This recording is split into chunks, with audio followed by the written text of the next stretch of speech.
The chandeliers glittered above me like 1,000 witnesses as I stood at the entrance of the Harbor Crown Ballroom in Charleston. Every table gleamed under soft golden light, every chair draped in ivory silk, every guest laughing with champagne in hand.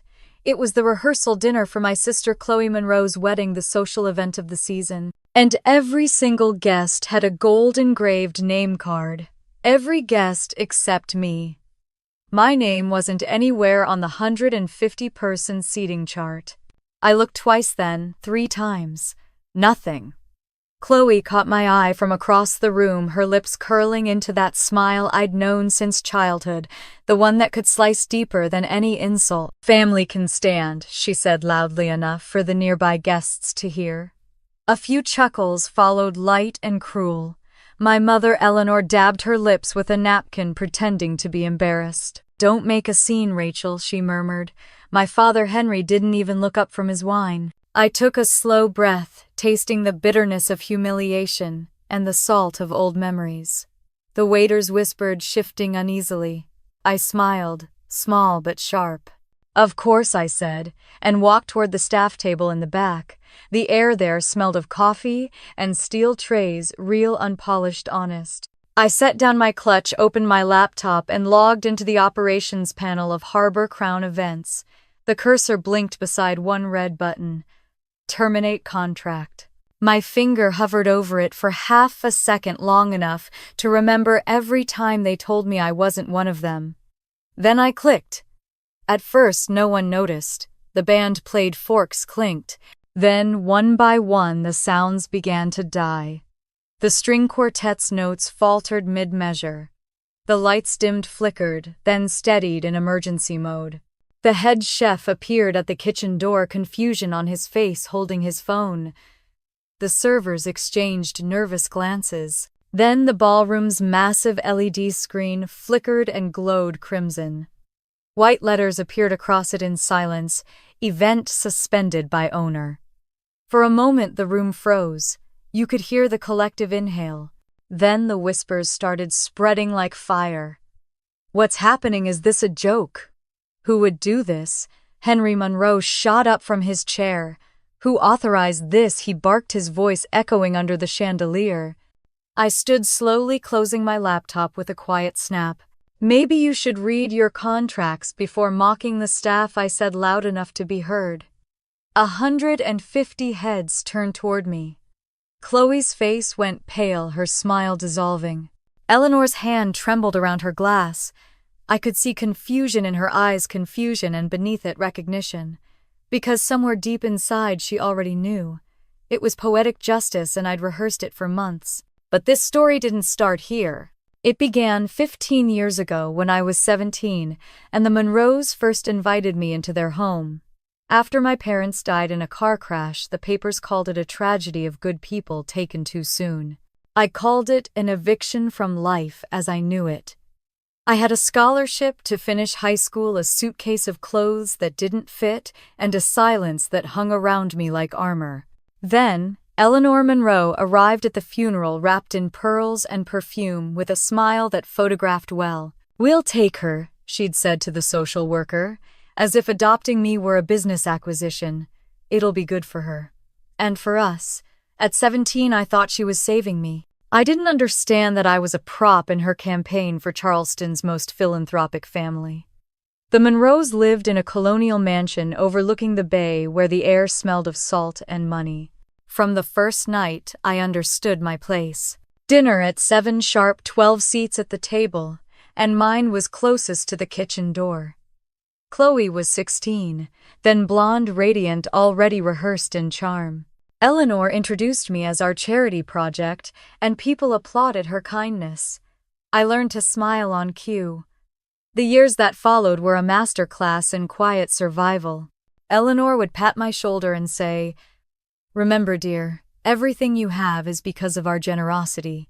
Henry, too busy closing real estate deals, treated me as an unpaid intern before I even had a degree.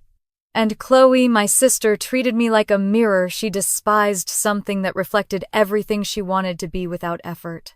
When I graduated at the top of my class, they called it a family achievement. When Chloe failed out of her first college, they blamed the professors. Still, I stayed. Because orphans learn early that security, however conditional, is still security. But what they didn't know was that I was paying attention. Every contract, every partnership, every renovation project at Monroe Estates, I documented everything. I learned their legal language, their loopholes, their arrogance, and eventually I built something they couldn't see. 1 year before that rehearsal dinner, they'd fired me from Monroe Estates under the pretext of budget cuts. Chloe hugged me in front of the press, pretending to cry.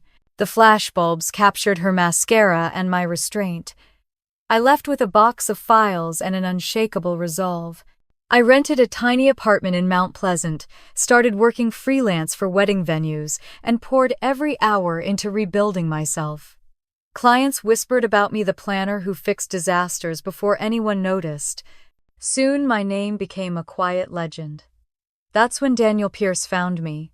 He was the CEO of Pierce Ventures, a man whose handshake could buy a city block. "You're the one behind Monroe Estates events, aren't you?" he said, half statement, half revelation. I didn't answer. He smiled. "I know talent when I see it. Work with me. You'll never have to stand in anyone's shadow again."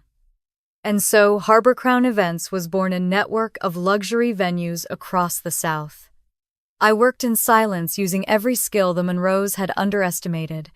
Within months, I acquired majority ownership under legal anonymity. When the inquiry came from Monroe Estates requesting to host Chloe's wedding rehearsal at Harbor Crown Charleston, Daniel had asked, "You sure about this? You don't have to take their business." "Oh, I want their business," I'd replied, "just not in the way they expect." Tonight was the culmination of that decision. As I stood among the shocked guests, watching the chandeliers flicker against their pale faces, I realized something extraordinary. This wasn't revenge. It was justice disguised as professionalism. Eleanor tried to regain composure, whispering to the event manager. He shook his head, terrified.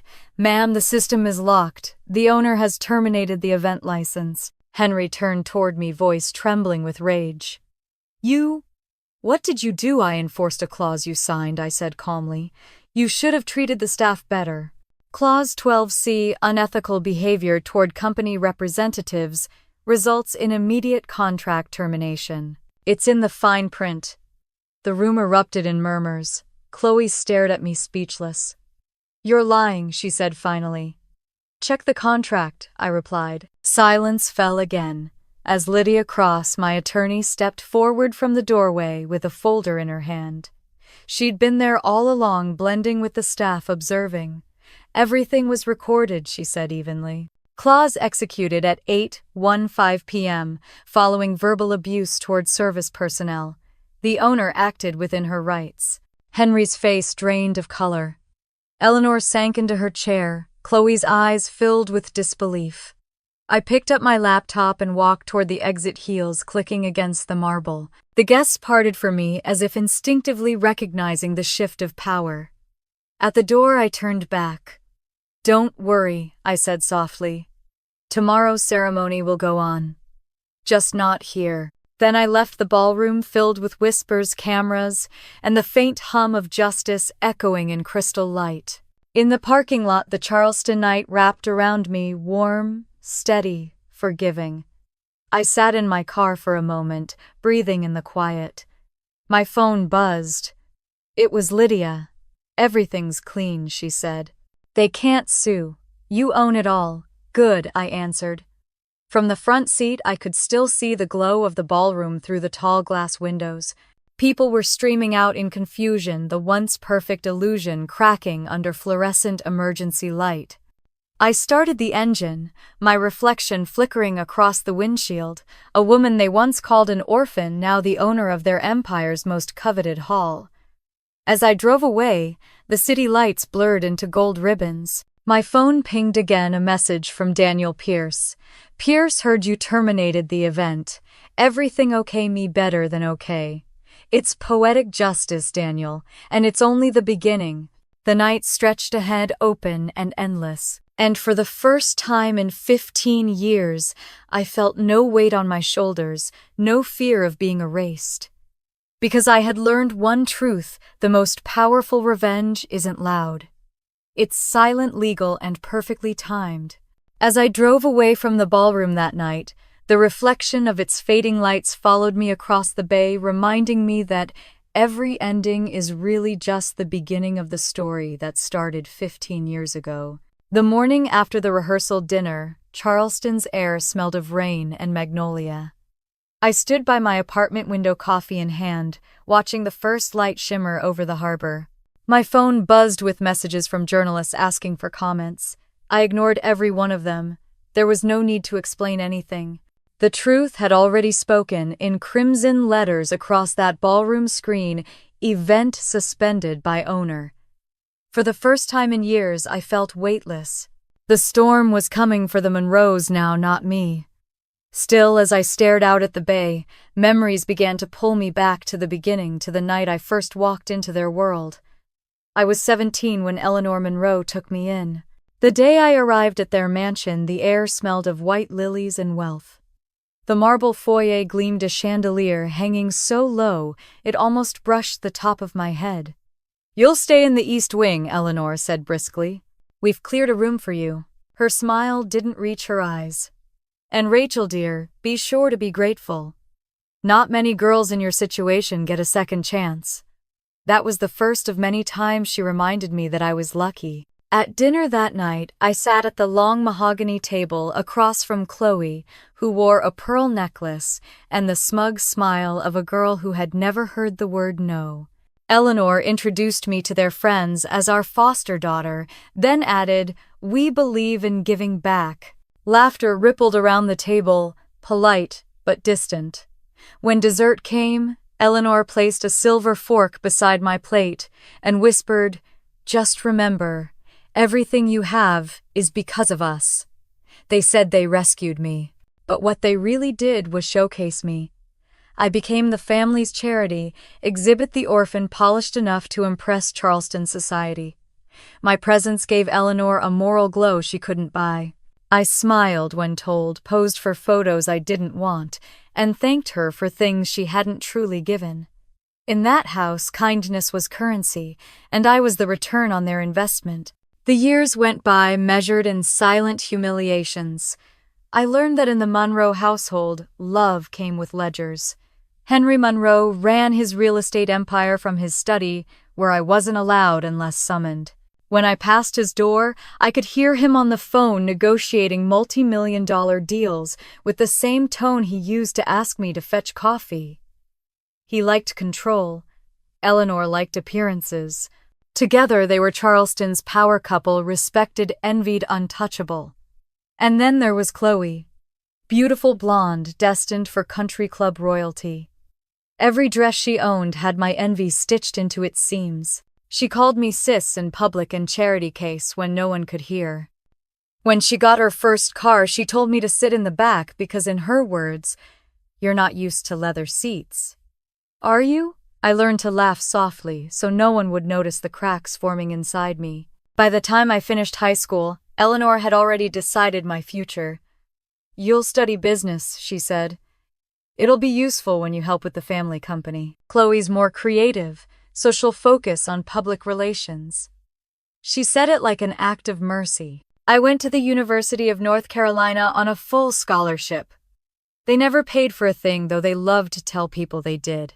Every holiday, I returned to Charleston and worked at Monroe Estates, filing paperwork, managing staff, designing events for clients I'd never meet. Meanwhile, Chloe traveled to New York, shopped, and hosted charity brunches that made the society pages. By 21, I'd learned two things: how to make myself invisible and how to make everyone else shine. Chloe once leaned into my doorway late at night, holding a glass of wine and a careless grin. "You know, Rachel, you're perfect the way you are. Smart enough to be useful, quiet enough to stay out of the spotlight." She tapped her glass against mine like a toast. "Here's to knowing your place." I smiled because I had to. But inside something shifted, a slow, quiet rebellion. After graduation, I joined Monroe Estates full-time. They made me assistant project manager, though I did the work of an executive. I oversaw budgets, organized acquisitions, and created presentation decks that Chloe later presented to the board. Her name appeared on every press release. Mine never did. When clients praised her vision, I stood in the corner taking notes. When she stumbled over numbers she didn't understand, Eleanor stepped in to say Rachel prepared everything. She's our little genius. The word little stung more than the rest. The company thrived on my labor, and Chloe basked in the spotlight I built for her. I remember one night in particular. We were preparing a proposal for a resort expansion. I'd been working for 70 hours, straight cross-referencing data, balancing profit margins, designing visual projections. Chloe breezed in wearing silk pajamas and said, "Send me your report. I'll deliver it to the board tomorrow." "You haven't read it," I said, unable to hide the exhaustion in my voice. She smiled. "That's why I have you." Then she winked and left humming. The next morning, the Charleston Business Journal ran the headline, "Chloe Monroe Secures Landmark Expansion for Family Empire." There was a photo of her shaking hands with investors. I was in the background, blurred carrying folders.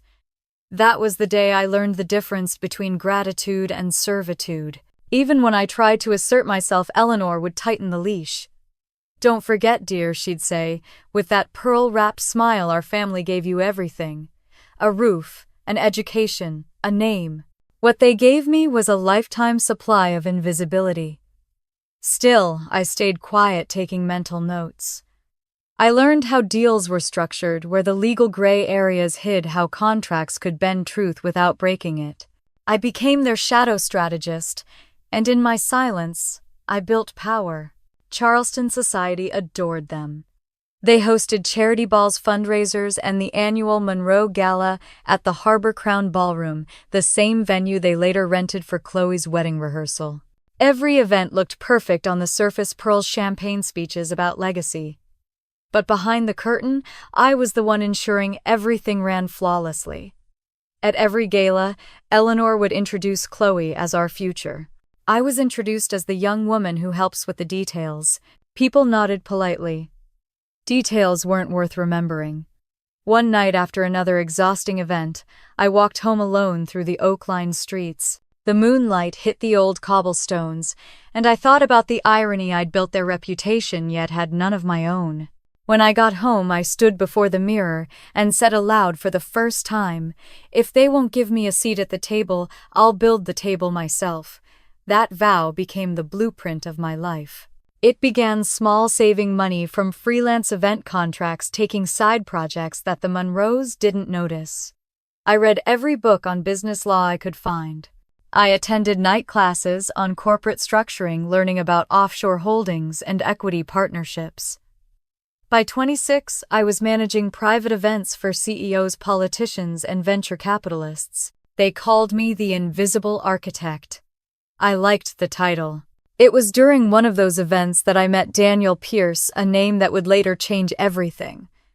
But that's another chapter. Back then, I still lived in the Monroe Mansion's shadow. I'd wake up every day thinking of how to escape it, but without losing my dignity. Because orphans don't crave revenge, they crave justice wrapped in self-respect.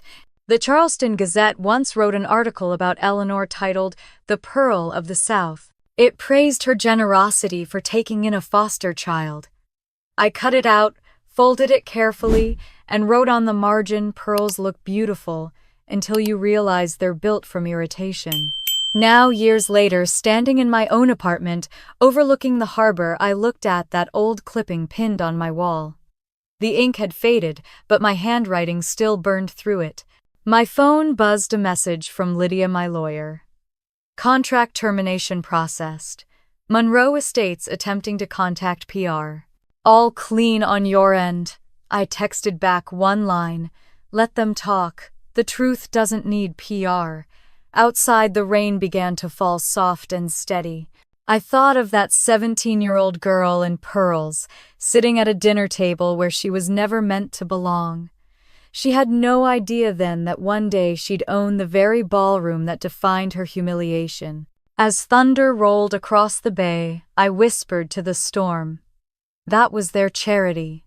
This is my justice." That night, as the rain tapped against my window and the city lights blurred into gold, I made myself a quiet promise.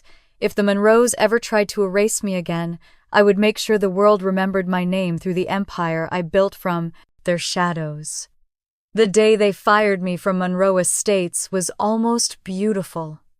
The sun poured through the glass atrium, turning every surface into gold. Cameras flashed as Chloe wrapped her arm around me, crocodile tears glistening in her eyes. "We still love you like family," she said sweetly for the reporters. The word family caught in my throat like smoke. I smiled for the pictures box in hand, pretending this was a graceful exit instead of an execution. When the elevator doors closed behind me, I exhaled for the first time in years. The reflection staring back was calm, steady, but burning.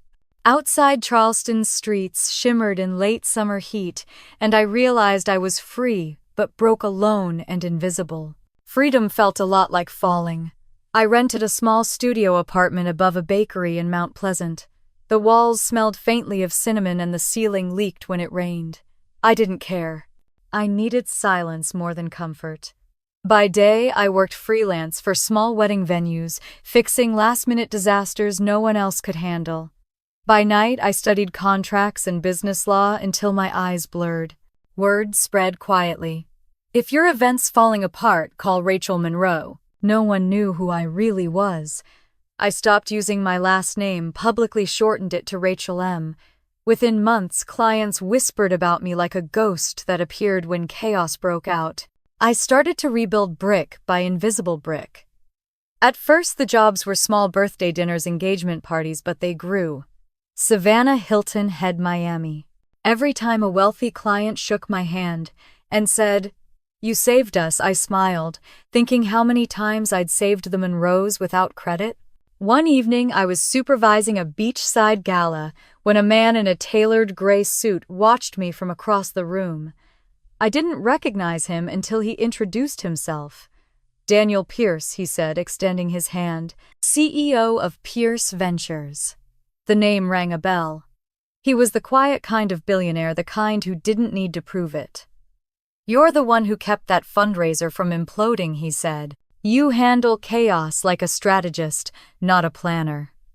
I shrugged. "You learn a lot about strategy when no one lets you speak." He studied me for a long moment.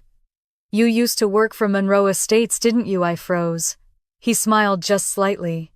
"Don't worry, I'm not judging. I know the difference between talent and a family name. You were the talent."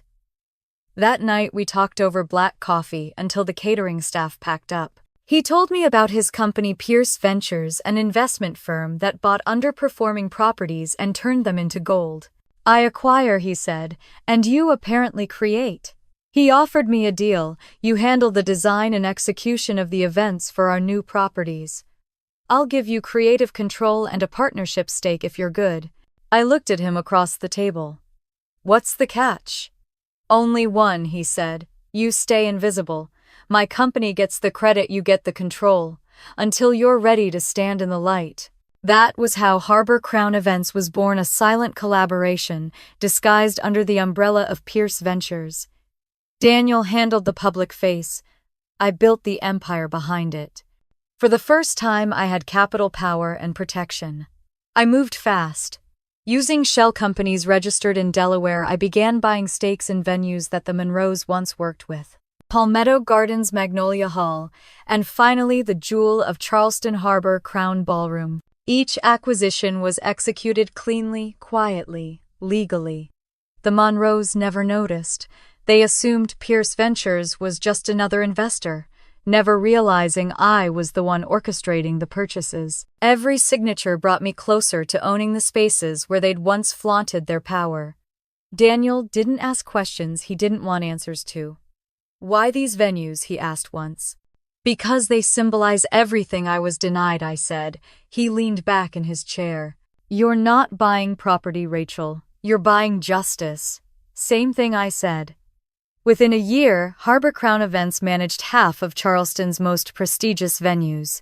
Behind the corporate names and legal documents, I held 51% ownership. Daniel owned the rest.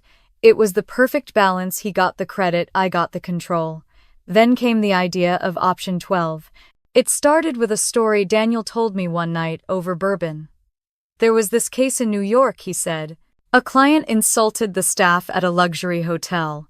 The contract had an ethics clause. The hotel terminated everything, no refund. Ironclad. I smiled slowly. So words can cost millions if written right. He grinned. Exactly. Why? Because I'm going to write one. With Lydia Cross, my lawyer and now closest ally, we drafted a clause that would later make history. Option 12. A single paragraph buried deep in every Harbor Crown contract. Any client who engages in unethical or defamatory behavior toward company representatives or staff forfeits all contractual rights and payments without refund. It was a sword wrapped in silk. And I knew exactly who would walk into it. Over the next few months, I perfected the system. Every client signed without reading.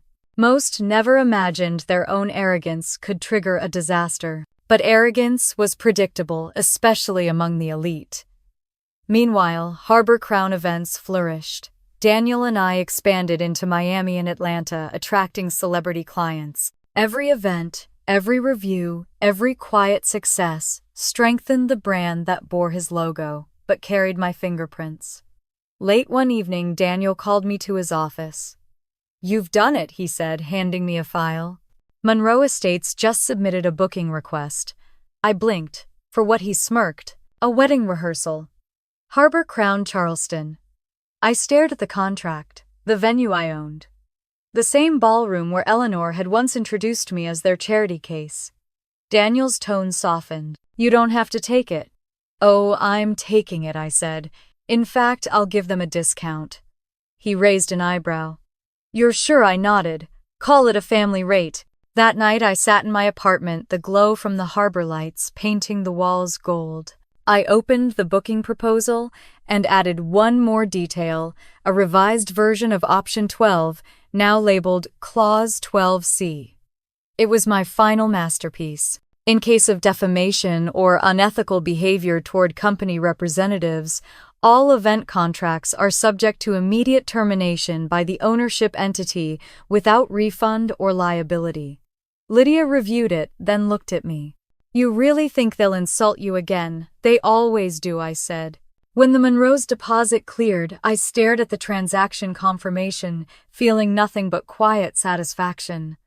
For them it was a rehearsal dinner. For me it was an execution dressed as an invitation. Weeks passed as the preparations began. The Monroes had no idea I was the owner behind their dream venue. Chloe sent endless emails full of demands and urgent requests. She wanted the chandeliers replaced, the tablecloths imported from Italy, the floral arrangements approved by her stylist. Eleanor handled payments, always signing in a hurry, never reading the details. At one point, Lydia sent me a text. "Both parents have signed the final version with Clause 12C initialed on every page." I replied with a single word: perfect. The night before the rehearsal, I walked through the empty ballroom. It was quiet except for the faint hum of the cooling system. The air smelled of new paint and white orchids. I placed my hand on the long banquet table where years ago I'd once served wine for their galas, never allowed to sit. My reflection shimmered in the polished surface. "If they won't give me a seat," I whispered, "I'll own the table." Lydia joined me holding a USB drive. "Everything's ready. The staff's briefed. Once you activate termination, the system locks immediately. No reversal." "Good," I said. She studied me for a moment. "You could still walk away, you know. No one would blame you." I smiled. "Walk away? No, I'm going to walk through." That night as I left Harbor Crown, the city glittered behind me, unaware that by this time tomorrow, Charleston's most powerful family would learn what it felt like to stand without a seat. And when they did, it wouldn't just be poetic justice, it would be a masterpiece signed in their own handwriting. By the time the Monroes signed the final contract for Chloe's rehearsal, dinner, everything was in motion, my name buried in the paperwork, my plans sealed beneath their own signatures, and justice waiting quietly behind a single clause I would never bother to read. The rain came down in thin silver sheets that night, tracing quiet rivers along the tall windows of my office. Lydia Cross sat across from me, flipping through the thick stack of papers we'd been editing for weeks. Clause 12C is ready, she said, tapping the pen against the page. Buried deep enough that even a lawyer with insomnia wouldn't catch it. I leaned back, watching the storm reflect on the glass. Good. The Monroes always skim the fine print. They think rules are for other people, Lydia smirked. They'll sign it. They always sign. People like them think contracts are decorations. I took the final copy, flipping to the back where the clause waited like a sleeping serpent. The sentence gleamed under the desk light. In case of defamation or unethical behavior toward company representatives or staff, all event contracts are subject to immediate termination by the ownership entity without refund or liability. It was perfect, sharp, clean, and legally bulletproof. By morning, the storm had cleared. The Monroe's driver pulled up in front of Harbor Crown for the first site inspection. I watched them through the security cameras from my office upstairs. Eleanor emerged first, pearls immaculate, followed by Chloe, who looked like a magazine cover brought to life. They didn't see me, of course. To them, I was just another consultant from Pierce Ventures. When I finally stepped into the ballroom, Eleanor's face lit up with polite surprise. Rachel, dear, how unexpected to see you here. I smiled, measured and calm. Pierce Ventures requested my oversight on major events. Harbor Crown is one of our premier venues. Chloe's eyes glittered with amusement. How poetic, she said. You're still working in events. I guess you found your level. I didn't flinch. Someone has to make sure everything runs perfectly. Henry joined us a moment later, clapping his hands together. Let's get this moving. Senator Hargrove's family expects perfection, and we intend to deliver it. Of course, I said smoothly. Perfection is our specialty. As they walked the room, I signaled to Lydia, who was dressed in a sharp black suit and introduced as the venue's legal coordinator. She began taking notes, documenting every comment. Eleanor was all sweetness until the discussion turned to cost. Now I see here the premium floral arrangement is $30,000, she said. That seems excessive, Lydia replied. It includes custom import logistics and security for delivery. The cost is standard. Henry waved dismissively. We'll handle that with our own vendors. Your staff can adapt. Lydia looked to me. Per company policy, all contracted vendors must meet ethical and conduct guidelines. Henry laughed, a low, disdainful sound. Ethical guidelines. We'll treat your people however we see fit. We're the clients.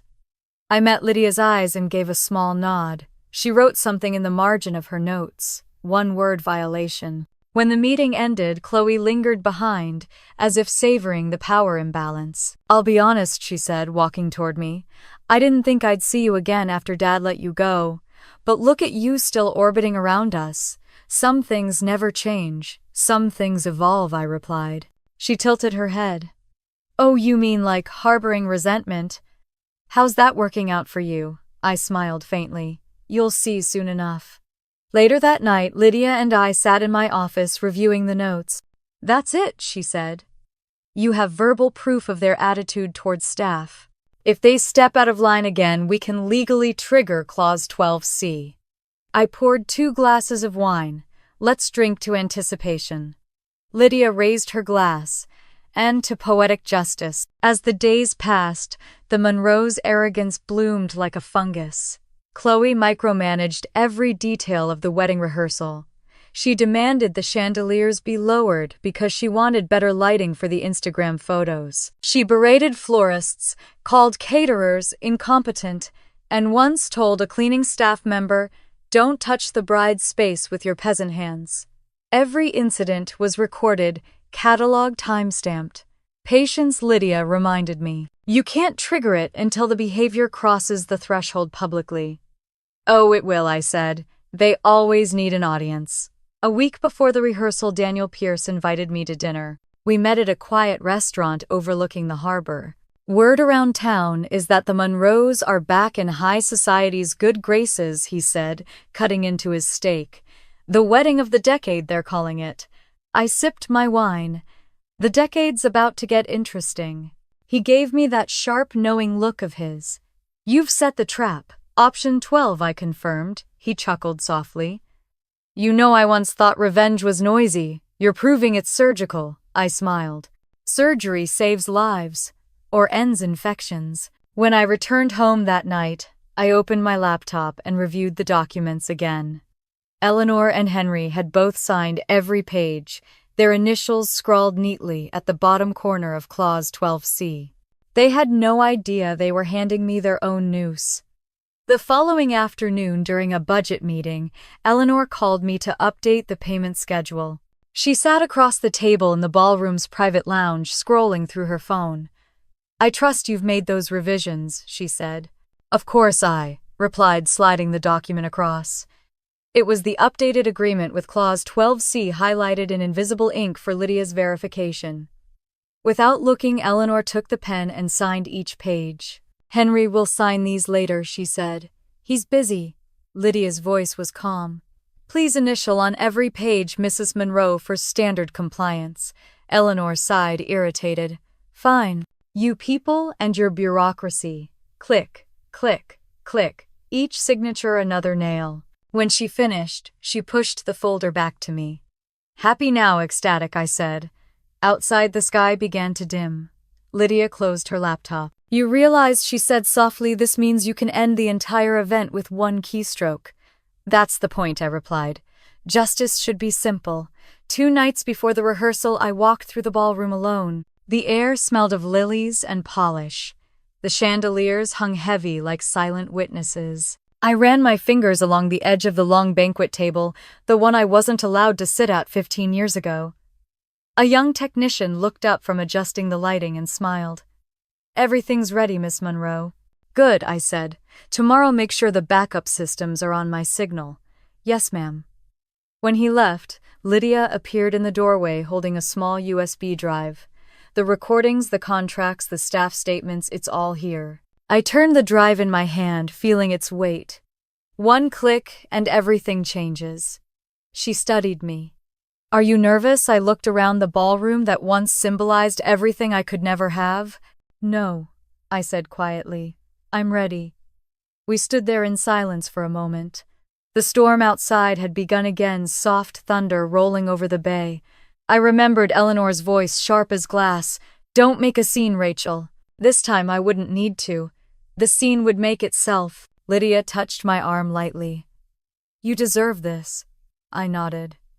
Tomorrow night, when they tell me I don't belong, we'll remind them who built this empire. When she left, I sat alone, beneath the chandeliers, watching the rain trace faint patterns across the glass walls. Each drop felt like a countdown. I whispered to the empty room. For 15 years you taught me I wasn't family. Tomorrow you'll learn what family really means. Outside, the lightning flashed over Charleston Bay, illuminating the Harbor Crown sign for just a heartbeat. The words gleamed bright against the dark sky, my name hidden beneath them, silent, waiting, inevitable. By the time the final preparations were complete and the chandeliers gleamed above the ballroom like waiting witnesses, I knew the stage was set, not just for Chloe's perfect rehearsal dinner, but for the moment 15 years of silence would finally find its voice. The morning of the rehearsal arrived, draped in gold sunlight, Charleston calm and unsuspecting. From the terrace of my apartment, I could see the spire of St. John's Church piercing the sky, the same skyline I had stared at as a child when I dreamed of belonging somewhere. The difference now was simple. This city finally belonged to me, even if no one knew it yet. At 7 sharp, Lydia arrived with 2 coffees and a tablet under her arm. Everything's confirmed, she said. The systems are synced to your laptop. Once you hit execute, there's no undo button. I took a sip of the coffee, strong and dark. There shouldn't be. She hesitated. You could still cancel, Rachel. Walk away clean. No one would ever know. I looked out toward the harbor where the sunlight danced across the water. They spent 15 years pretending I didn't exist. Today isn't about revenge. It's about recognition. Lydia studied me for a moment, then nodded. Then let's make sure they remember. By noon, the Harbor Crown Ballroom transformed into a cathedral of luxury. Every surface glittered gold-trimmed tableware, cascading orchids, linen from Florence. Chloe's vision of perfection had been executed with precision. The irony wasn't lost on me. She was walking into the stage I had built to destroy her illusion. The staff buzzed around with earpieces and lists, unaware that every light, every speaker, every digital system in the room was tied to one central control mine. I spent most of the day in the upstairs suite overlooking the ballroom through a tinted window. Lydia sat beside me, laptop open, checking every feed. The rehearsals ran smoothly. Laughter echoed, glasses clinked, photographers snapped pictures of Charleston's most anticipated wedding. Chloe floated across the room in a designer dress worth more than the average car. She directed everyone with the grace of a queen giving orders to her court. Eleanor trailed behind her, radiant in her pearls, while Henry barked at staff to move faster. Lydia turned her screen toward me. They've insulted 3 employees already, she said. The florist, the caterer, and 1 poor lighting technician. I glanced down. Chloe was waving her manicured hand at the chef. Is this gluten-free? I told you. I don't eat anything that makes me puffy. The chef flustered, stammered an apology. Eleanor stepped in with her rehearsed laugh. Don't mind her, she's just nervous. Brides can be so temperamental. The guests around them laughed, unaware, or perhaps unconcerned, that they were watching cruelty disguised as charm. Lydia whispered, You could trigger it now. No one would blame you. Not yet, I said softly. They haven't earned the silence. At 5 o'clock, the rehearsal dinner began. The chandeliers glowed like captured stars, and the guests arrived in waves: senators, socialites, investors, and family friends, dressed in silk and arrogance. The band started playing, champagne poured freely, and photographers took their places. I walked down from the suite, blending into the staff. No one looked twice. My hair was pinned in a simple bun, and I wore a plain black suit, the kind that makes people look past you. I wanted to be invisible one last time, just long enough to witness the truth. As I reached the main floor, Chloe's voice cut through the music. Oh, Rachel, you came, she said, loud enough to make the nearby guests turn. How thoughtful. We could use someone to help refill the wine. A few chuckles rippled through the room. Henry glanced at me over his glass. Don't make this awkward, Rachel. It's a happy occasion. Eleanor's tone was sweet poison. Yes, dear, and do try to stay out of the way. This evening is about family. I looked at the long table gleaming under the lights, 50 gold-engraved name cards. My name wasn't there. The air around me thickened with whispers and polite smirks. For a heartbeat, I felt 17 again, standing outside their world. Then I smiled. Of course, I said evenly. Family comes first. I turned and walked toward the back of the room to the staff table tucked near the service doors. One of the waiters looked at me nervously, whispering, Ma'am, this area's for employees only. I know, I said, opening my laptop. I'm right where I belong. On the screen, the system dashboard glowed. Lydia's message appeared instantly. All ready. Signal when you're certain. I typed back. Now. In the corner of the ballroom, the lights flickered, once barely noticeable. The band faltered mid-note. A hum rippled through the speakers, then silence. Guests looked around confused. A few laughed awkwardly. Henry snapped at the stage crew. What's going on? Eleanor's pearls caught the fading light as she hissed to the planner, Fix this immediately. Then, in perfect sequence, the massive LED screen behind the head table lit up in deep red. Words began to appear across it, one line at a time, event suspended by owner. A gasp rippled through the crowd. Chloe's voice rose high-pitched and frantic. Who did this? Turn it off. I stood, laptop closed, my reflection visible in the screen's glow. Lydia's voice came through my earpiece, calm and certain. Clause 12C executed. Every account frozen. Every vendor contract void. Henry shouted, "Who owns this damn place?" I stepped forward, the sound of my heels echoing through the stunned silence. "I do." Every head turned. For the first time in my life, they all looked at me. Not past me, not through me, at me. Eleanor's face drained of color. "Rachel," she breathed. "What are you talking about?" "I'm talking about accountability," I said. "You signed every page, Mrs. Monroe, including the clause that gives me full authority to terminate your event for unethical behavior." Chloe shook her head, trembling. "You're bluffing." Lydia appeared from the side entrance, tablet in hand. "She's not. The contracts are digitally notarized. You forfeited your rights the moment you mocked the staff in public." The murmurs swelled, cameras lifted. Reporters who'd come to cover a glamorous rehearsal now filmed a scandal instead. Eleanor reached for me, desperate. "Rachel, this isn't necessary. We can discuss this privately." I stepped back. "Everything you ever did to me happened in public." "I think this is fitting." Henry slammed his glass onto the table. "You ungrateful little careful," I interrupted. "Every word counts tonight." The LED screen behind me changed again. Lydia had switched to a new display, scanned copies of the signed contracts, highlighted clauses glowing in gold. Guests leaned forward, reading in disbelief. Chloe turned toward the crowd, eyes wild. "This is absurd. She's making a spectacle." A man's voice from the back cut her off. "Seems like karma's punctual tonight." Laughter broke the tension, small and sharp. Henry shouted for security, but none came. "They worked for me." Eleanor's voice trembled. "Rachel, please. Think about what you're doing. We took you in, You used me," I said quietly. "For years I built your legacy, cleaned your mistakes, and let you take the credit. You taught me to stay silent. So I did long enough to learn your language, your contracts, your weaknesses." Chloe's lip quivered. "You can't ruin our family name over a misunderstanding." "This isn't ruin," I said. "It's revelation."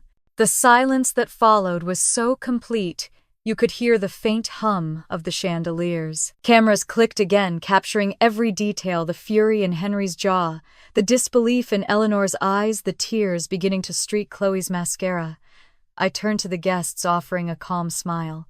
"Dinner's over. Please enjoy the open bar on your way out." Courtesy of Harbor Crown Events. One by one, the guests began to leave. Some whispered, others avoided eye contact. Within minutes, the glittering crowd had scattered, leaving only the family that once believed they ruled the room. Chloe stood at the center, trembling. "You think this makes you better than us," she spat. "You'll always be the foster girl pretending to matter." I met her eyes. "Maybe. But tonight, the foster girl owns your stage." I walked past her, past Eleanor's tears, and Henry's rage, past the crumbling empire of appearances they'd spent decades building. When I reached the door, I paused and looked back one last time. "Consider this rehearsal over," I said softly.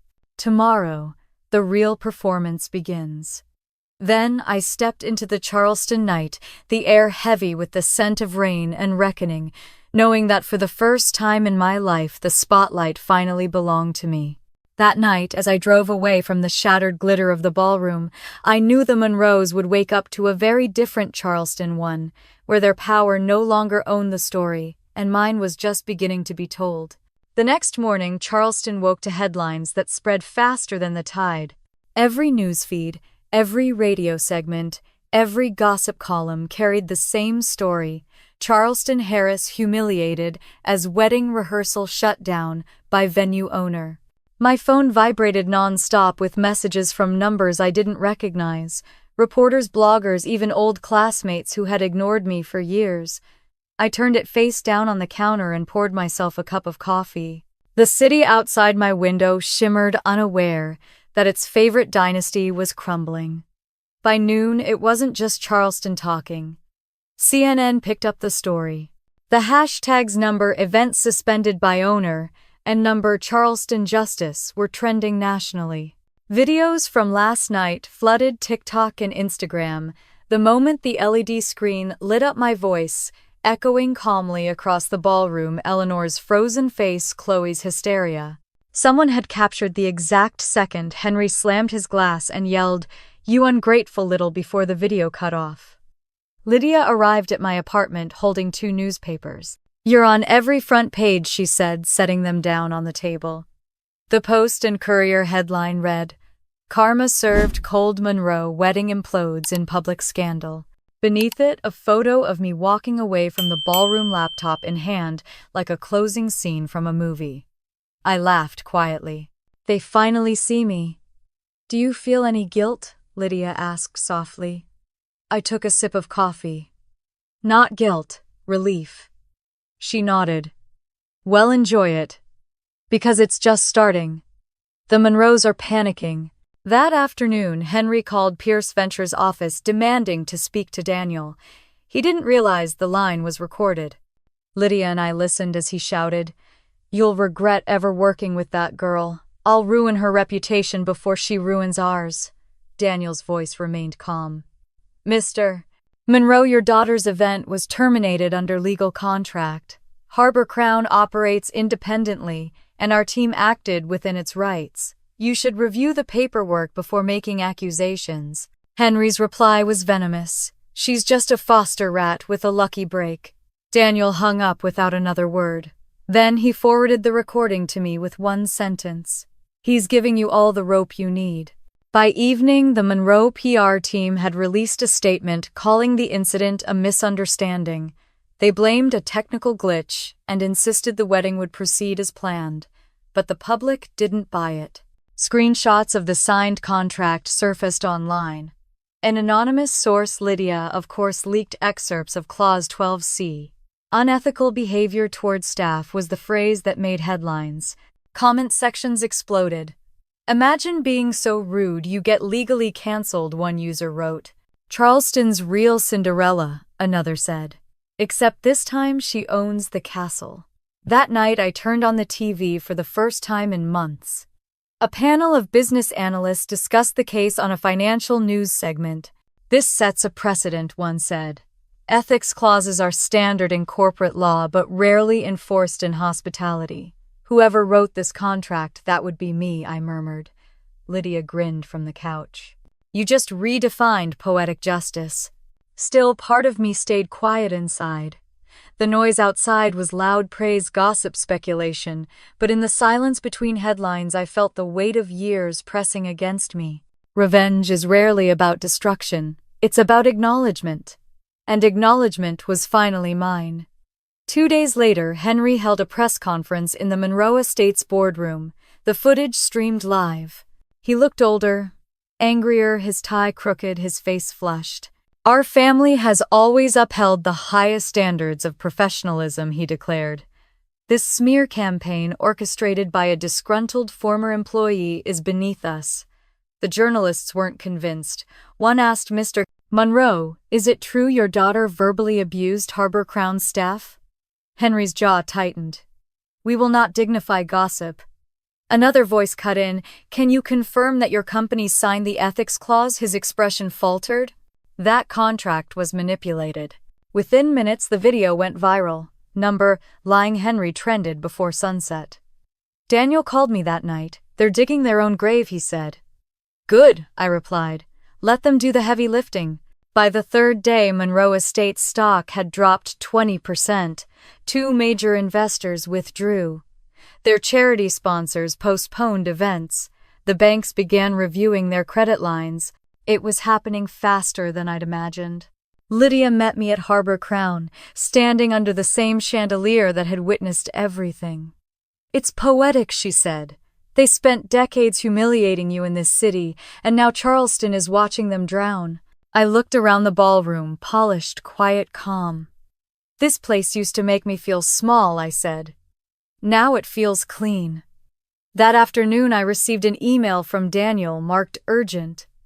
It was a video attachment. The security footage from that night, my entire confrontation with the Monroes, had been uploaded to YouTube by an anonymous account. Within 6 hours, it had 5 million views. At first, I panicked. "We didn't release this," I told Lydia. She smiled knowingly. "Maybe someone who worked the event did. Maybe Karma just found its own marketing team." The comments were brutal. "This is the definition of class revenge. She didn't even raise her voice, that's power. If you ever doubt a woman's patience, remember this story." I should have felt triumphant. Instead, I felt quiet, still, like something had ended. The next morning, I went for a walk along the bay. The air smelled of salt and jasmine. Across the street, I saw people sitting in a cafe scrolling through their phones. My face flashed on one of their screens and I heard someone say, "That's her, the one who shut down the wedding." For a moment I stood frozen. The city that once ignored me now recognized me everywhere I went. And that recognition came with weight. Later, Daniel called again. "Rachel, this is getting big. Every news outlet wants an interview. You could use this momentum to expand Harbor Crown nationwide." I hesitated. "Is that what you do?" he chuckled. "If I were you, I'd trademark my name before someone else does." That night, Lydia came over with takeout and a bottle of wine. We sat on the balcony watching lightning flicker far off over the water. "They'll try to sue you," she said. "They can't," I replied. "They'd have to admit the clause was valid." "True," she said. "But they'll still try. Men like Henry never lose quietly." I leaned back in my chair. "Then he'll learn what silence feels like." The wind shifted cool and sweet. For the first time, I felt something close to peace. The next morning, I woke to another alert, this time from Forbes. The headline read, "The Foster Daughter Who Outsmarted an Empire." Beneath it was a picture of me standing under the Harbor Crown sign, sunlight pouring over the glass. The caption said, "Rachel Monroe, owner of Harbor Crown Events, redefines power and ethics in the corporate South." I stared at it for a long time. Not out of pride, but disbelief. I'd spent half my life fighting to be seen. Now the world was staring. Lydia called, laughing. "You're trending again." Number Harbor Crown Justice has 20 million views. "I didn't do it for them," I said softly. "I know," she replied. "But you did it for every woman who's ever been told she should be grateful to be in the room." That night, as I closed my laptop, I caught my reflection in the dark window, steady, composed, no longer the girl who once stood by the kitchen door. I thought of Eleanor's pearls, Henry's arrogance, Chloe's laughter. And then I thought of my mother, the one who had died too early to see what her daughter had become. "Mom," I whispered into the quiet, "I think I finally came home." Outside, Charleston slept beneath a calm sky, unaware that somewhere above the bay, justice had found its rhythm, and I had finally found mine. By the time the weekend sun rose over Charleston, the Monroes' downfall had already become the city's favorite story. What none of them realized was that the real storm was only just beginning to break. The next morning, Charleston buzzed like a hive of whispers. Every cafe, every dockside office, every glossy salon hummed with the same name, Monroe. The news cycle had become relentless. "The fall of Charleston's golden family," one anchor declared.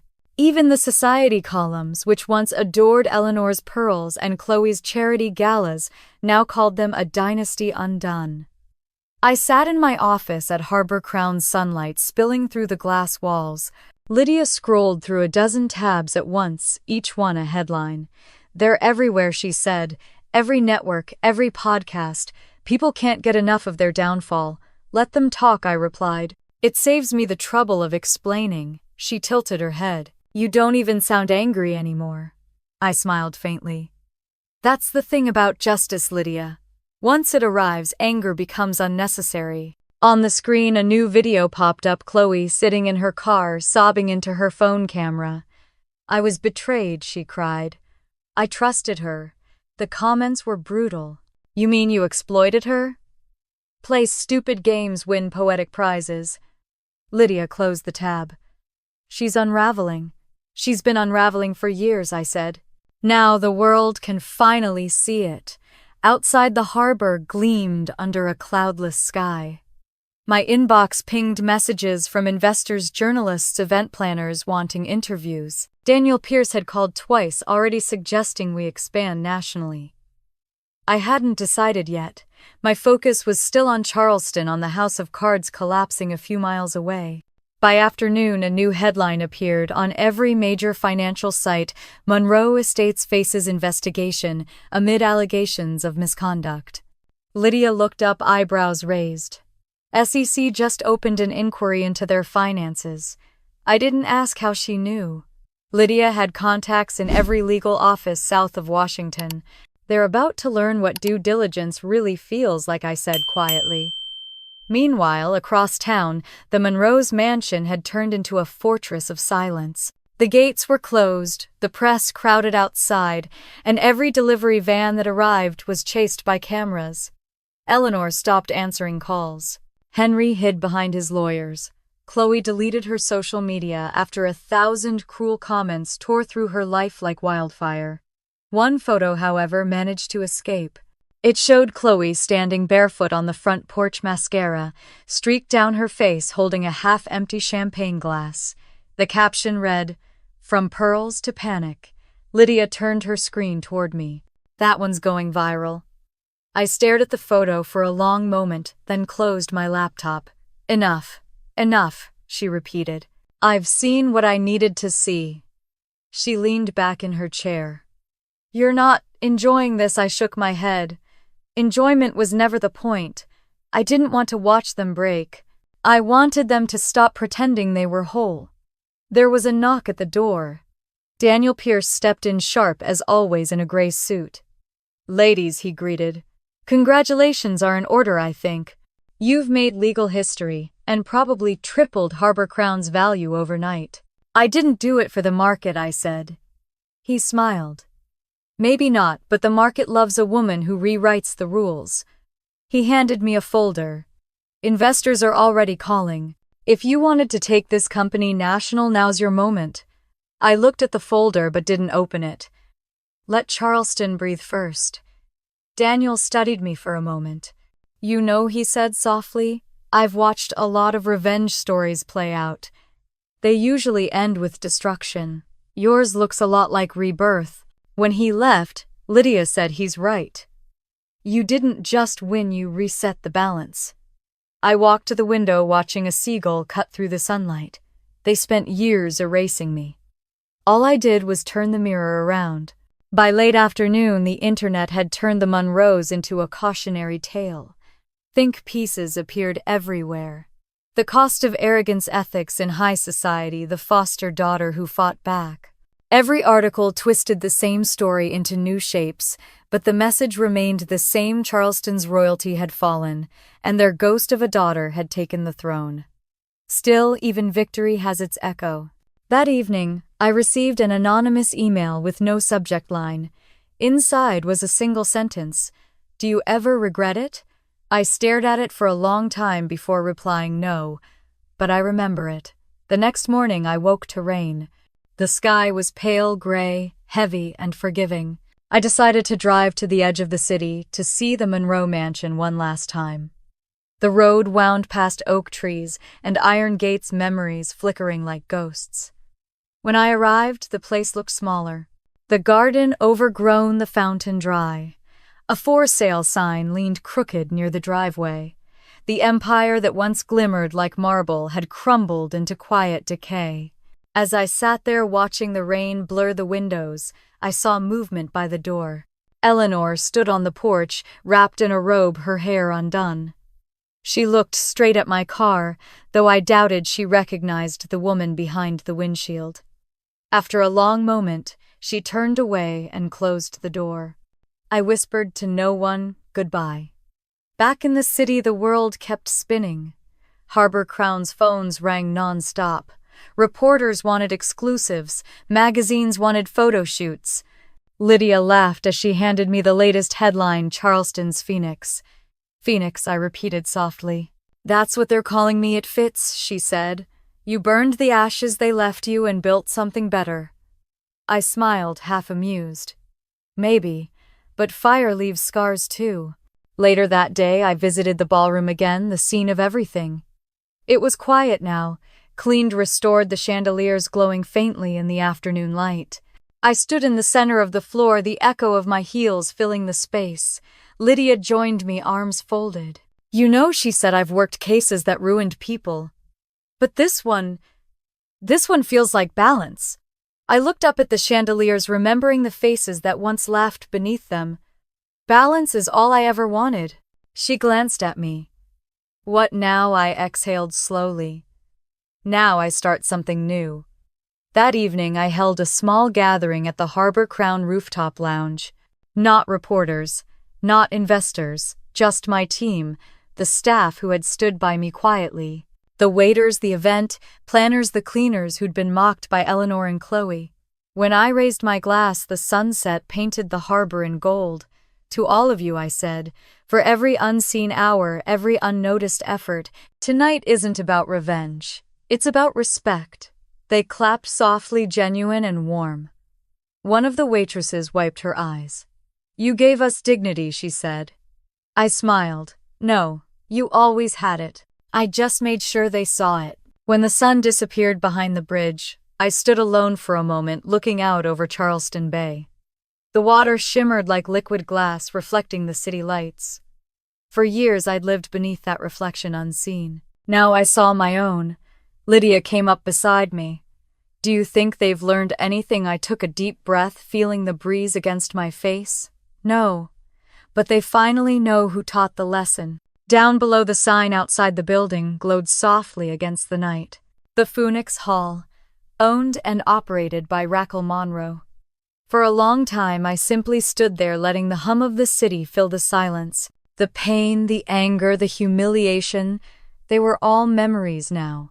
Ghosts that no longer haunted, but simply existed. I turned to Lydia and said, "It's time to move forward." And as the lights of Charleston shimmered below us, I realized that for the first time, moving forward no longer meant running away from them. It meant walking toward myself. By the following week, whispers of gossip had turned into legal threats from the Monroes, and I knew the final act of this long story wouldn't be played out in ballrooms or headlines anymore. It would be decided in a courtroom filled with truth and fluorescent light.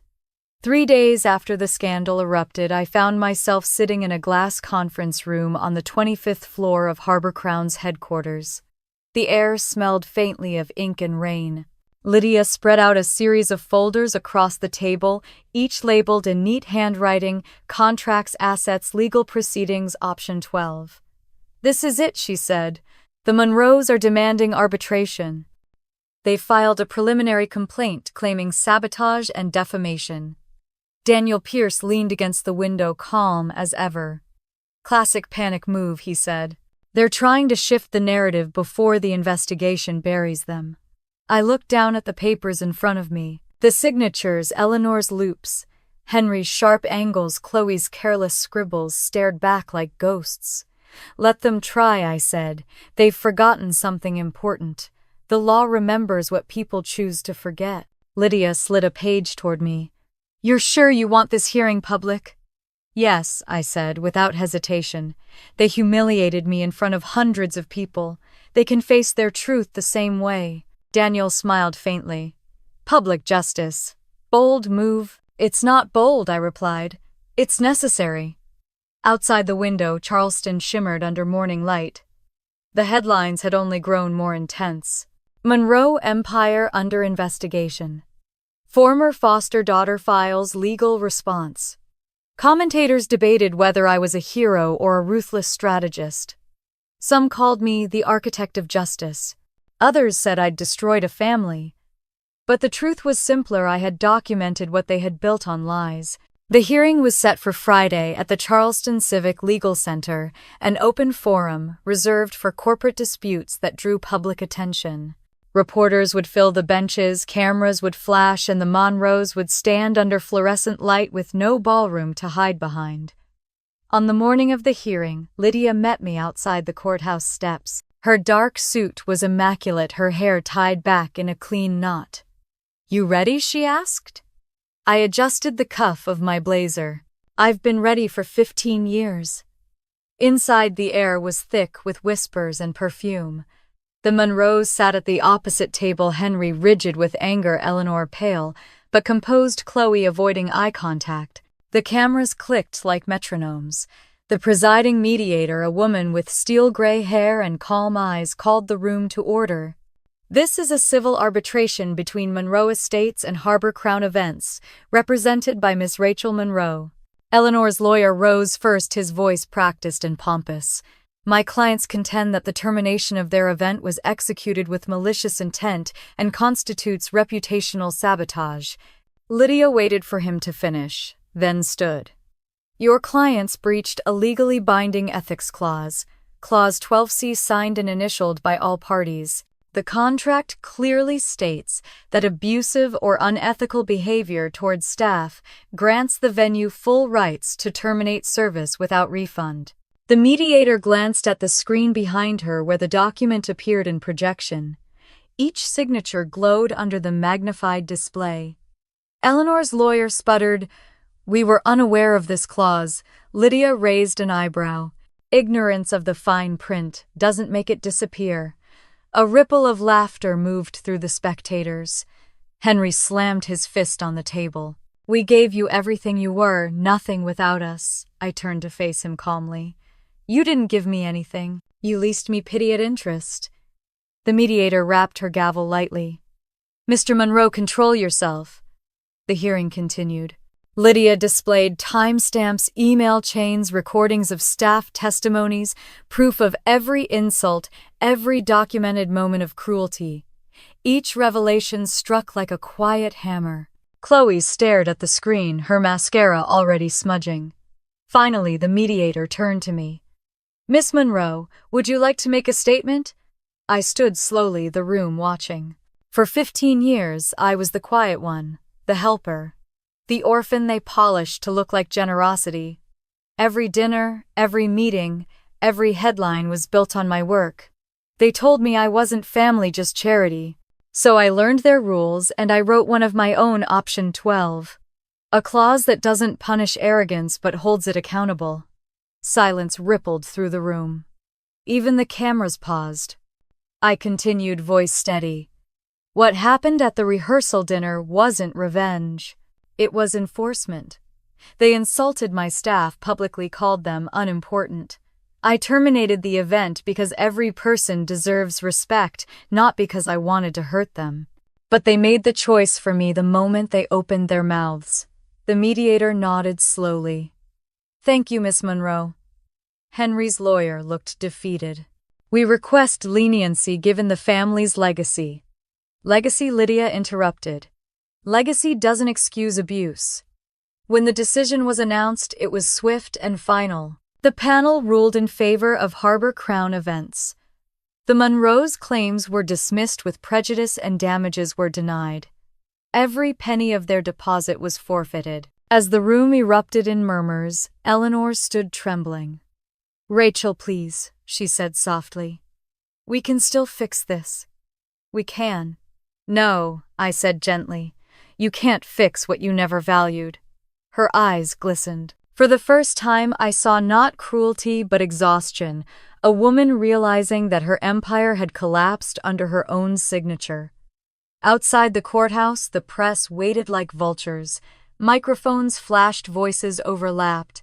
"Miss Monroe, how does it feel to win?" I paused on the steps, sunlight warming my face. "It doesn't feel like winning," I said. "It feels like balance."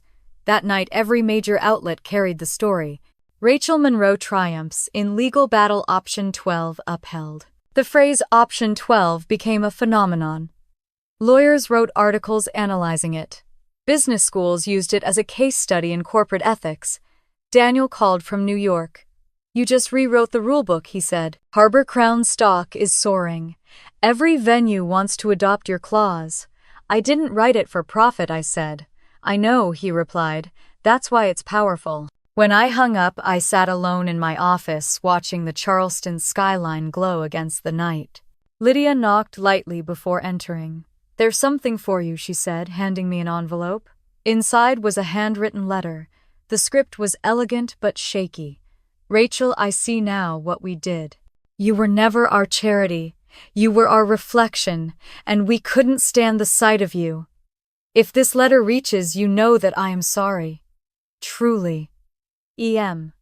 I folded it carefully, my throat tightening. She's finally telling the truth, I whispered. Lydia touched my shoulder. What will you do? Nothing, I said. Some apologies don't need answers. The law already spoke for me, she smiled faintly. Then I guess justice is officially complete. Not complete, I said, looking out the window. Just corrected. Outside, the harbor lights danced on the water like sparks from a fire long extinguished. The city that once looked down on me now carried my name in its headlines. And yet in the quiet between the flashes and the noise, I understood something else. The point of justice wasn't to humiliate them. It was to remind myself I was never powerless. For the first time in years, I felt peace without the taste of vengeance. The girl who once stood at the edge of a ballroom with no seat now owned every table in sight. And as I turned off the lights and closed the door behind me, I whispered into the dark, balance restored. When the ruling came down in my favor and the courtroom emptied into silence, I thought it was the end, but as the sun rose on the day of Chloe's long-awaited wedding, I realized some stories refuse to die quietly, especially when pride is still pretending to wear a crown. The morning of the wedding dawned with skies so clear it almost felt cruel. Charleston Bay sparkled under the sun, the air heavy with the scent of salt and white roses. The city didn't yet know that the ceremony everyone had anticipated for months would never take place. I stood by my window sipping coffee, watching the headlines scroll across the television screen. Monroe Estates loses legal battle. Option 12 upheld. Somewhere across town, the Monroe mansion would be in chaos. I could picture Eleanor pacing the marble floors, clutching a phone that no longer rang with invitations, only demands. Henry would be shouting into it, barking at lawyers who had already stopped answering. And Chloe, her dream wedding morning, would begin not with a stylist or champagne, but with silence. Lydia arrived a few minutes later, carrying a folder and a quiet smile. It's over, she said. The media's moved from outrage to fascination. You're officially the face of corporate accountability. I laughed softly. That's a strange crown to wear, maybe, she said, setting down the folder. But it fits you. She handed me the morning edition of the Post and Courier. The front page showed a split image: on one side the Harbor Crown ballroom in golden light, on the other the Monroe mansion draped in shadows. The headline read, "From heiress to defendant, the collapse of Charleston's royal family." Poetic, I murmured. Fitting, Lydia replied. At 9 o'clock, my phone buzzed. Daniel's name flashed on the screen. You're not going to believe this, he said when I answered. They're still going through with the ceremony. Smaller, private, at the old church near the river. I almost choked on my coffee. After everything, they're desperate, Daniel said. Chloe thinks marrying Senator Hargrove's son will save what's left of their reputation. They've hired new vendors overnight. I stared at the window, the sunlight blindingly bright. Desperation never saved anyone. It only delays the truth. By mid-morning, reporters had already gathered near the church, waiting for a glimpse of the fallen princess trying to resurrect her story. I didn't plan to attend, but fate had other ideas. Around noon, my phone pinged with an alert. A news helicopter was streaming live footage of the event. Lydia, watching over my shoulder, whispered, "You need to see this." The video showed Chloe stepping out of a white car, pale and trembling, clutching a bouquet. The crowd's reaction wasn't admiration, it was curiosity mixed with pity. No applause, no gasps of awe, just the collective hum of onlookers who had already read the ending. Then the camera shifted. Henry was arguing with a man in a black suit, apparently the new officiant. Eleanor tried to smile for the cameras, but her composure cracked when she noticed the protesters across the street holding signs that read, "Respect isn't charity, an option. 12 equals justice." Lydia muttered, "Looks like Charleston picked a side." I turned off the feed. Watching their ruin no longer brought satisfaction. It felt like looking at the ruins of a house I had once lived in, a place that had hurt me but also shaped me. "Let's get some air," I said. We drove down to the harbor, past the old cobblestone streets that had seen too many versions of me, lost, angry, invisible, reborn. The water shimmered beneath the bridge, the same color as the dress I wore the night I clicked terminate contract. At the pier, I stood quietly, the breeze tugging at my hair. "I used to think victory would feel louder," I said. Lydia folded her arms. "Silence is louder when it's earned." We stayed there for a while, listening to the waves. Somewhere behind us, Charleston moved on, already searching for its next story. But mine wasn't over, not yet. By the afternoon, the messages started arriving. Journalists, CEOs, even government officials wanted statements, partnerships, commentaries. The mayor's office invited me to speak at a city ethics forum. Daniel texted, "You're the talk of Wall Street. Everyone wants the woman who outsmarted the Monroes." I responded simply, "Let them wait." That evening, I received an unexpected call. The number was unfamiliar, but the voice was unmistakable. "Rachel," Eleanor said quietly. For a moment, I said nothing. Her tone wasn't sharp or rehearsed, it was fragile. "What do you want, Mrs. Monroe?" "I wanted to see you," she said. "Just once. I know you don't owe me that, but please." Lydia, listening from across the room, mouthed, "Don't." But something inside me shifted. Maybe curiosity. Maybe closure. "Where?" I asked. "Here. At the house. Tonight." When I arrived, the mansion was unrecognizable. The garden lights were dim, the fountain dry, the driveway littered with fallen magnolia petals. Eleanor met me at the door wearing a simple sweater, her pearls gone. The grand foyer smelled of dust instead of roses. "Henry's gone to meet with the lawyers," she said. "Chloe's upstairs packing. She and Thomas broke off the engagement." I nodded but didn't speak. Eleanor gestured toward the parlor. "Would you sit with me?" The last time I'd been in that room, I'd been 17, holding a thank you note. She made me read aloud to her friends. Now the room felt smaller, the furniture too heavy for its silence. "I watched the hearing," she said finally.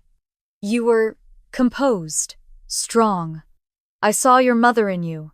My throat tightened. "You didn't know her." "No," she admitted. "But I saw her in your eyes when you spoke." We sat quietly. The clock ticked in the corner, filling the space between us. "I wrote you a letter," Eleanor said, reaching for an envelope on the table. "You don't have to read it. I just wanted you to know that I'm sorry." I looked at the envelope but didn't take it. "Sorry doesn't rebuild what you broke." "I know," she whispered. "But maybe it can stop what I started." I stood to leave. "I don't need your apology, Eleanor. I needed you to see me. Now you do." As I reached the door, she said softly, "You won, Rachel." I turned back. "No, I survived. There's a difference." Outside, the sky had deepened into amber and violet. The mansion behind me glowed faintly, a relic fading into its own shadow. Lydia was waiting in the car. "You okay?" "Yes," I said, closing the door. Finally. On the drive back, the city lights blurred like reflections on water. I thought of Chloe in her empty wedding dress, Eleanor, with her letter, Henry, shouting into the void. They had each taught me something about power, how fragile it was when built on arrogance, how unshakable it became when built on truth. By the time we reached Harbor Crown, the night air had turned cool. I stepped out of the car and looked up at the sign gleaming softly against the dark sky, the Phoenix Hall. Lydia smiled. "Still like the name more than ever," I said. Inside, the ballroom was quiet. The chandeliers swayed gently from the air conditioning, scattering fragments of light across the floor. I walked to the center of the room, stood where I once declared my ownership in front of the world, and whispered to the empty air, "It's over." But deep down, I knew it wasn't an ending. It was the first morning after the storm, the kind where the air smells of salt and possibility, and you realize the world is still standing, waiting for you to decide what comes next. In the months that followed, the Monroes faded from the headlines, while my name began appearing in places I'd never imagined. And for the first time, my story wasn't about what I'd lost, but about what I was building next. 6 months after the wedding that never was, Charleston had changed. Or maybe it was me who had changed, quieter, steadier, less defined by the shadows of the Monroe name. The newspapers had moved on to newer scandals, fresher tragedies, but my story lingered like a ghost that refused to fade.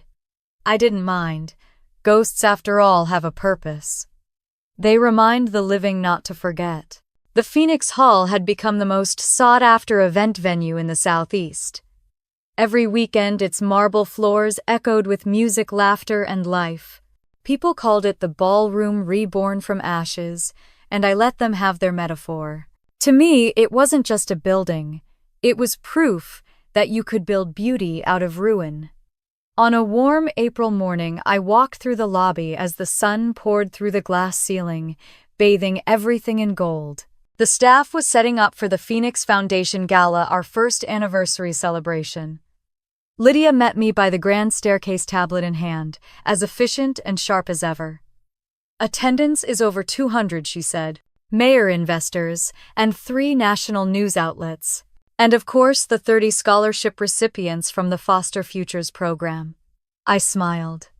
"They're the real guests of honor. They know," she said. "You're becoming a legend to them." I looked around at the bustling space, florists, arranging centerpieces, caterers, rolling in carts, the sound of violins tuning in the background. "I'm not a legend," I said. "I'm just someone who got tired of waiting to be invited to the table." Lydia tilted her head, smiling. "That's exactly what makes you one." By noon, Daniel arrived, his suit crisp and his grin wide. "The ballroom's glowing," he said. "So is the press. Word is you're being considered for Forbes' Women Who Changed the South feature."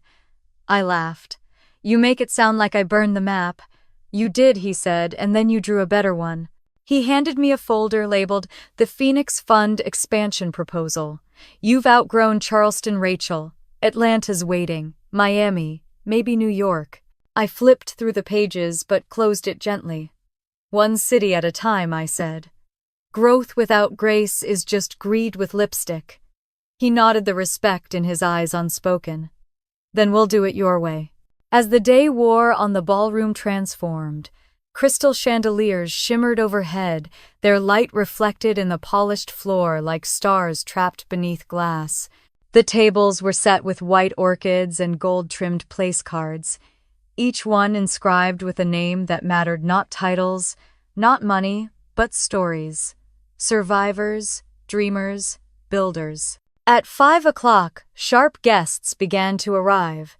Laughter mingled with the soft hum of a string quartet. The air felt alive, almost electric. I stood near the entrance, shaking hands, smiling, listening to their congratulations. But my mind kept wandering to the back of the room where a group of young women stood together in second-hand gowns, eyes wide with wonder. They were the scholarship recipients, the girls who had aged out of foster care, just like I once had. One of them, maybe 17 or 18, approached me shyly. "Miss Monroe," she said. I turned, smiling. "Call me Rachel." She hesitated, then whispered, "I watched the videos. The way you stood up for yourself. It made me feel like maybe I could do something too." "You already are," I said softly. "You're here." Her smile trembled, but her eyes shone. "Thank you for building this place." I looked around at the glowing chandeliers, the flowers, the people dancing in the distance. "It built me too," I said. The speeches began as the evening deepened. Daniel took the stage first, talking about transformation and leadership. Lydia followed, speaking about integrity in business. Then the spotlight shifted to me. As I stepped onto the stage, the crowd quieted. The microphone felt warm under my fingertips. "Thank you all for being here tonight," I began. "1 year ago, this hall was a symbol of arrogance. Now it's a symbol of resilience. Every beam, every stone, every chandelier tells a story of renewal." I paused, letting the silence settle. I was once told I didn't deserve a seat at the table. So I built a table big enough for everyone. And tonight it's full of people who believed, who worked, who refused to disappear. The applause rose like a wave. I could see tears glinting in the audience. Lydia smiled from the front row, proud and still. Daniel raised his glass. When the noise subsided, I added quietly, "Success built on compassion lasts longer than success built on pride." The Phoenix Foundation isn't just about me. It's about proving that broken things can still become beautiful again. The room stood as one. Cameras flashed, glasses clinked, and for a moment the air felt thick with gratitude. Later that night, after the last guest had left and the music faded into the walls, I walked alone through the empty hall. The scent of orchids lingered in the air. The moonlight poured through the glass ceiling, casting silver patterns on the floor. I thought of the girl I used to be, the one who stood at the back of a ballroom holding a tray of drinks she wasn't allowed to taste. I thought of Eleanor's voice telling me to smile, Henry's dismissive laughter, Chloe's perfect grin. Then I thought of Lydia, Daniel, the girls from Foster Futures, and the sound of 200 people clapping for a woman who once had nothing. My phone buzzed. A message from Daniel: "You did it. The world's watching." "What's next?" I typed back, "to keep building until no one feels invisible again." Before turning off the lights, I looked up at the engraved plaque near the entrance, the one that read "The Phoenix Hall, Reborn to Empower." The words glowed faintly in the moonlight, simple and true. The next morning, headlines called it the Gala of the Year. Photos of smiling faces filled the news feeds, and the story of the girl who owned the ballroom she was once excluded from spread across the country. But for me, the real victory wasn't the applause or the recognition. It was walking through that hall and hearing laughter that wasn't cruel joy, that wasn't forced, and knowing that no one in that room had been made to feel small. When Lydia came in later that morning, holding 2 coffees as always, she found me standing in the middle of the ballroom barefoot, looking up at the ceiling. "You couldn't sleep either, huh?" she said. I smiled.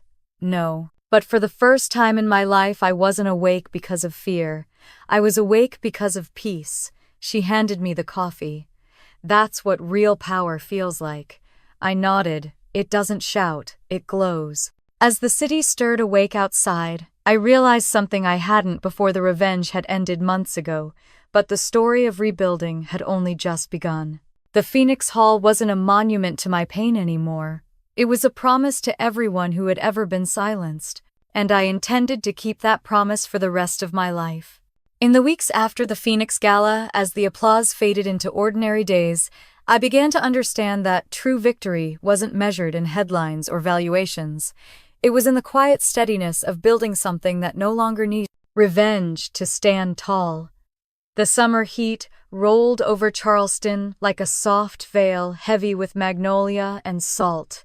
I spent most mornings on the rooftop terrace of Harbor Crown, overlooking the harbor where the water shimmered gold at sunrise. It was quiet up there. No reporters, no whispers, no ghosts. Just the hum of a city that had once ignored me and now bowed to the rhythm of my decisions. 6 months after the Phoenix Gala, the foundation had grown beyond anything I imagined. Our scholarship program reached across 5 states, and new investors lined up weekly. We'd partnered with women-owned startups, provided grants for foster graduates, and even funded medical research through Dr. Mitchell's new initiative at Phoenix Innovations. Sometimes I still couldn't believe it. How far the story had traveled, how something born from humiliation had become a blueprint for hope. Lydia arrived with her usual energy, clutching her tablet and iced coffee. "You've got 3 interviews this week: Forbes, The Atlantic, and TechSouth. They all want your thoughts on ethical entrepreneurship."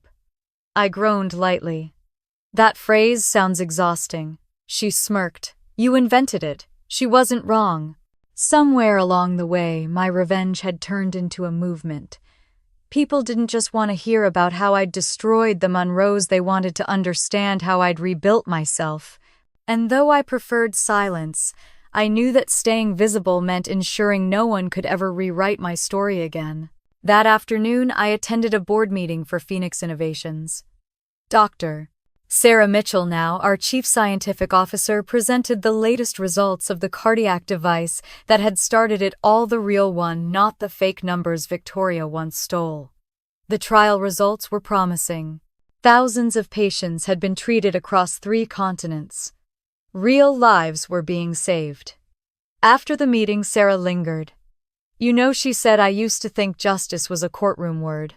But what you turned it into something living." I smiled. "Justice isn't about punishment, Sarah. It's about restoration." That evening, as the city glowed in twilight, my phone rang. Daniel's voice came through, calm but curious. "You might want to see this," he said. "The Monroes are making headlines again." I froze for a moment.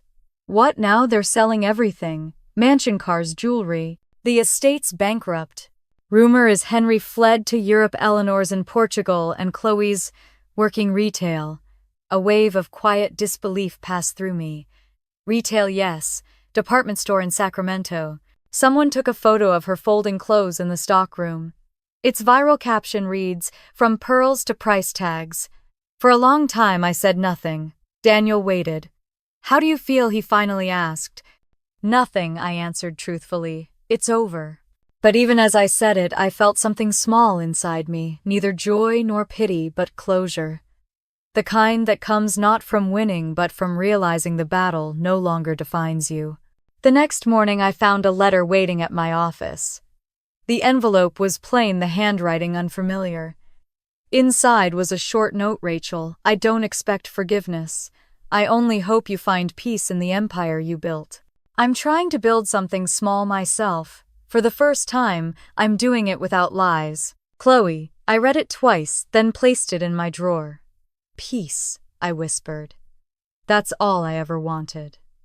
2 weeks later, Phoenix Hall hosted another event, this time for the Charleston Women's Leadership Summit. The ballroom glittered under soft amber lights, filled with voices that once would have ignored mine. I took the stage as keynote speaker, not out of vanity, but duty. When I was 17, I thought success meant being invited into someone else's story. I thought belonging was something given. But belonging is built, it's written by those who refuse to stay silent when told they don't matter. I looked around the room, catching Lydia's proud smile, Daniel's quiet nod, and Sarah's tearful eyes. "Revenge fades," I continued. "Empowerment endures. The only way to truly heal is to build something greater than the wound." When I stepped down, the applause was soft but genuine, less noise, more connection. Later that night, after everyone had gone, I stayed behind barefoot again, walking across the ballroom floor. The same chandeliers that once watched my humiliation now shimmered above me like patient witnesses. I whispered to the empty room, "You were my battlefield once, now you're my peace." Lydia found me there a few minutes later, holding 2 glasses of champagne. "You talking to the lights again?" she teased. "Maybe," I said. "They've seen everything. They deserve a toast." We clinked glasses, laughter echoing through the space that had once held my pain. As we stood there, Lydia's phone buzzed. "Breaking news," she said, reading the alert. "Phoenix Innovations just hit a $5 billion valuation. You're officially a billionaire." I laughed, shaking my head. I used to measure my worth in how small they could make me. Now I measure it in how many lives we can change. She raised her glass. "To changing everything. To rebuilding everything I corrected." After she left, I lingered for a while longer, watching the city lights flicker across the harbor. I thought of my mother gone too soon, of the girl who once hid her tears in the laundry room, of the woman who'd stood on this very floor and taken back her power. The phone buzzed again, a message from Daniel. "The world's watching, Rachel. You've become a symbol." I smiled faintly and replied, "Symbols fade. Legacies don't." Outside, the first drops of rain began to fall, tapping softly against the glass. The sound was familiar, like the night I'd made my silent promise years ago. Back then, I'd sworn to never let them erase me again. Now I didn't need to fight for visibility anymore. I had built something that spoke for itself. I turned off the lights and walked toward the exit. The ballroom behind me glowed faintly in the dark, a cathedral of second chances. Before leaving, I whispered, "Thank you for every no they led me here." The door closed with a quiet click, sealing the past behind me once and for all. Outside, Charleston slept under a silver rain, and for the first time in 15 years I felt entirely free. As the second year approached, and the headlines finally quieted, I realized the noise of success had faded into something far more powerful: peace, and that was when the past decided to find its way back to me one last time. 2 years after the night that changed everything, I sat in my favorite coffee shop in downtown Charleston, the same one where I'd once hidden behind job applications and borrowed dreams. The air smelled of espresso and rain, and through the window the city gleamed like it had been washed clean. My laptop was open, filled with proposals for Phoenix Global's next expansion, but my mind was elsewhere. A bell rang above the door. I didn't look up until I heard my name. Rachel. The voice was soft, uncertain, and familiar. I turned. Chloe stood there holding a paper cup, her hair tied back, wearing a simple blue blouse and jeans. She looked smaller, not in stature, but in spirit, like someone learning how to live again. For a moment, neither of us spoke. Then she approached the table, hesitating. "Do you mind if I sit?" I gestured to the chair across from me. "Go ahead." She sat carefully, as if afraid the chair might reject her. Her hands trembled slightly around the cup. "I didn't think you'd agree to see me." "I didn't," I said. "But here you are." She nodded, swallowing hard. "I heard you were in town." "I've been working nearby. At the department store." A flicker of embarrassment crossed her face. "Yes, it's honest work. I'm learning what that feels like." I studied her for a moment. The arrogance was gone. The sparkle, too. What remained was something raw but real. "That's good," I said softly. "Honesty's a solid foundation. I built mine from it." She took a shaky breath. "I'm sorry, Rachel. For all of it. For letting them treat you the way they did. For taking what wasn't mine. I know I can't fix it, but I needed you to hear me say it." I looked down at my coffee, then back at her. "You already said it once in your letter." "I know. But writing it isn't the same as facing you." For a long moment I didn't respond. The rain tapped gently against the glass, and the cafe hummed with the soft sounds of morning. Finally I said, "I forgive you, Chloe." She looked startled. "You do, yes. But forgiveness isn't a door back into my life. It's just the way I keep moving forward." She nodded slowly, tears gathering in her eyes. "I understand." I reached across the table, resting my hand over hers briefly. We both grew up in a house that taught us love was conditional. We were bound by the same sickness, just on different sides of it. Her tears spilled over. "I wish I'd seen that sooner." "Maybe we both needed time," I said. She wiped her cheeks and gave a small, trembling smile. "You've built something incredible, Rachel. You turned pain into power." I shook my head. "Not power, purpose." She stood, smoothing her blouse. "I won't bother you again. I just wanted to say thank you for not destroying me completely." "You destroyed yourself," I said gently. "I just stopped helping you hide it." She gave a sad smile. "That sounds fair." Then she left, and the bell above the door chimed again. For a while I sat there in silence. The rain eased, and a thin beam of sunlight stretched across the floor, landing on my open laptop. The next chapter of my life waited there, blank but ready. Later that afternoon I walked along the harbor. The water shimmered under a pale blue sky, and the wind carried the sound of laughter from the nearby pier. Children ran along the boardwalk, their joy untamed and bright. For the first time in years, I didn't feel haunted by the past. I felt anchored by the present. Lydia called as I reached the end of the pier. "Still coming to New York next week?" "Yes," I said. "We're signing the Phoenix Global Partnership with Apex Ventures on Tuesday." "You realize that makes you one of the most influential entrepreneurs in the country?" I smiled. "Labels never mattered, Lydia. The work does." "Well," she said with warmth in her voice, "you've done the work. And then some." After we hung up, I sat on a bench overlooking the bay. The water lapped quietly against the dock, and I thought about the long road that had brought me here, from the orphan with a borrowed dress to the woman who owned the ballroom that once shut her out. Every decision, every heartbreak, every ounce of patience had led to this calm. I pulled a small notebook from my bag, the same one I'd carried for years. Inside, I'd written a line that guided me through every storm. Your worth isn't determined by their acceptance. I traced the words with my fingers, smiling. That night I returned to Phoenix Hall for a private event. The ballroom glowed softly empty except for a single table set in the center. On it sat 50 engraved place cards, one for each student we had helped through the foundation. The next morning they would fill this room not as guests of charity, but as equals in a future they had built themselves. As I walked across the floor, my heels echoed against the marble, a sound that once reminded me of fear, but now spoke only of strength. I stopped beneath the grand chandelier and looked up.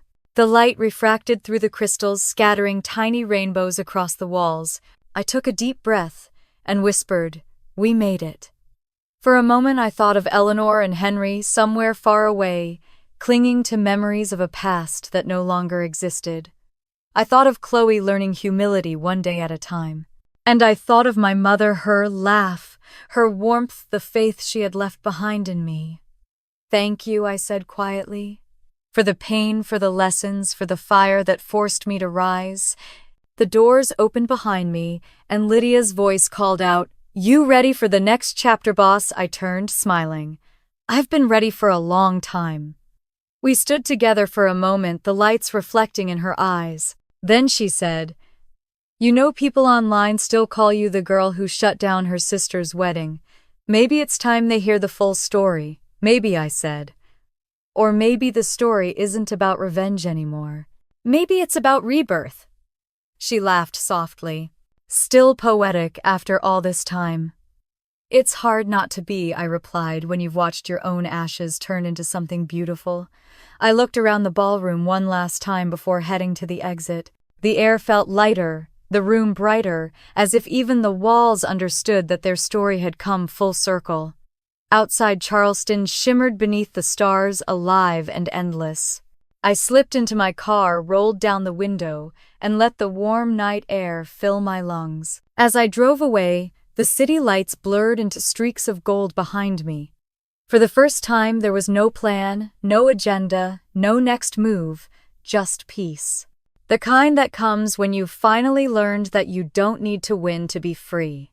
And if you've ever been told you don't belong, if you've ever been made to feel small, remember this: build your own table. Sit at it proudly. And never let anyone convince you that your silence is worth more than your truth.